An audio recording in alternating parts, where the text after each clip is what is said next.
The book of Ecclesiastes.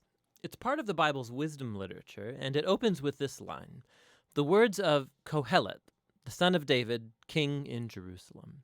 Now in Hebrew, the word Kohelet, it means someone who has gathered people together. And in this case, it's to learn, so it's often translated in English as teacher. And the teacher is said to be a son or a descendant of King David. And so there are different views about who this figure might have been. Many think that it refers to King Solomon, others to maybe one of the later kings of David's line, and still others think that it's actually a later Israelite teacher who has adopted a Solomon-like persona as a teaching aid. Whichever of these views is correct, the key thing is to recognize that the teacher is a character in the book and is different than the author of the book, who remains anonymous. So we do hear the teacher's voice for most of the book, but it's actually a different voice, the author, who introduces us to the teacher in the first sentence and then at the end concludes the book by summarizing and evaluating everything the teacher just said. So the author is someone who wants us to hear all that the teacher has to say and then help us process it and form our own conclusion. So what does the teacher have to say? Well, the author summarizes the teacher's basic message at the beginning and right at the end, and it's Hevel, Hevel. Everything is utterly Hevel. Now, most English Bibles translate this word Hevel as meaningless, but that doesn't quite capture the heart of the idea. In Hebrew, Hevel literally means vapor or smoke, and the teacher uses this word 38 times in the book as a metaphor to describe how life is, first of all, temporary or fleeting, like a wisp of smoke. But secondly, also how life is an enigma or a paradox. Like smoke, it appears solid, but when you try and grab onto it, there's nothing there. So there's so much beauty or goodness in the world, but just when you're enjoying it, tragedy strikes and it all seems to blow away. Or we all have a strong sense of justice, but all the time bad things happen to good people. So life is constantly, it's unpredictable, it's unstable, or in the teacher's words, like chasing after the wind. Hevel. Now that's kind of a downer. So why is he saying all of this? The author's basic goal is to target all of the ways that we try to build meaning and purpose in our lives apart from God. And he lets the teacher deconstruct these. So the author thinks we spend most of our time investing energy and emotion in things that ultimately have no lasting meaning or significance. And he lets the teacher give us a hard lesson in reality. You can see this most clearly in the opening and closing poems, which focus first of all on time and then on death. So the teacher says, you can spend your whole life working and achieving because you think that makes your life meaningful. You should really stop and consider the march of time. For all of the human effort that takes place in the world, nothing really ever changes. So sure, we develop technology and we build nations that rise and fall, but go climb a mountain and see if it cares. It was there long before any of us, and it will be here long after. I mean, no one's even going to remember you or anything you did 100 years from now, but that mountain, it'll still be there. And the ocean will still be breaking on the beach, and the sun will still rise and set. And so time will eventually erase you and me and everything that we care about. And if that's not disheartening enough, the teacher also can't stop talking about death all the way through the book, but especially in this poem near the end. He says, death is the great equalizer, and it renders meaningless most of our daily activities. It devours the wise and the fool, the rich and the poor, no matter who you are, what you've done, good or bad, we're all going to die, and it's inescapable.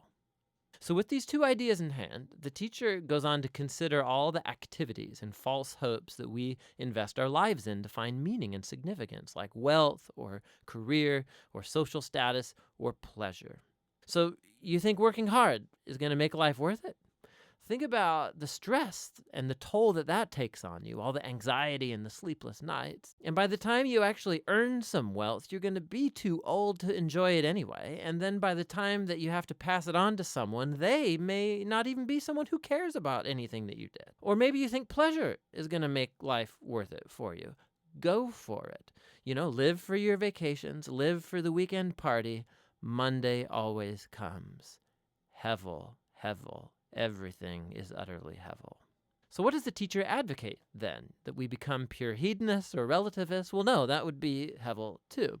The teacher acknowledges the ideas from Proverbs that living by wisdom and the fear of the Lord, that these have real advantages. On the whole, life will probably go better for you. See, but the problem is that even living by wisdom and the fear of the Lord, they're hevel too, because they don't guarantee a good life. Good people die tragically, and horrible people live long and prosper. There's just too many exceptions, and so even wisdom is hevel. Again, not meaningless, but an enigma.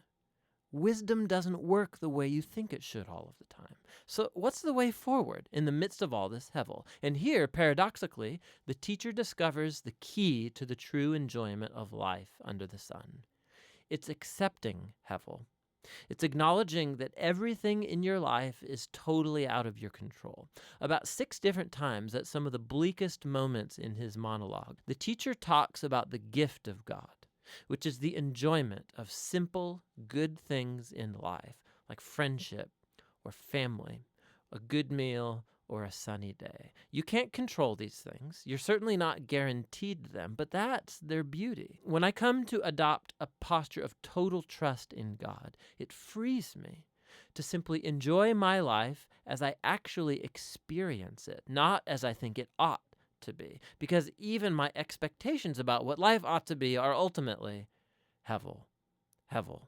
Everything under the sun is utterly hevel. And so the teacher's words come to a close. Right here at the end, the author speaks up again, and he brings it all to a conclusion. He says, the teacher's words are very important for us to hear. He likens them to a shepherd's staff with a goad, a pointy end, which might hurt when it pokes you, but he says the teacher is trying to poke you to get you to move in the right direction towards greater wisdom. The author then warns us that you can actually take the teacher's words too far, and you could spend your whole life buried in books trying to answer life's existential puzzles. Don't try, he says. You'll never get there. And so instead, the author offers his own conclusion, and it's this: fear God and keep his commandments. This is the whole duty of humans, for God will bring every deed into judgment, every hidden thing, whether good or evil. And so the author thinks it's good to let the teacher challenge your false hopes and remind you that time and death make most of life completely out of your control. But what gives life true meaning is the hope of God's judgment, the hope that one day God will clear away all of the hevel and bring true justice to our world. And it's that hope that should fuel a life of honesty and integrity before God, despite the fact that I remain puzzled by most of life's mysteries. And that's the wisdom of the book of Ecclesiastes.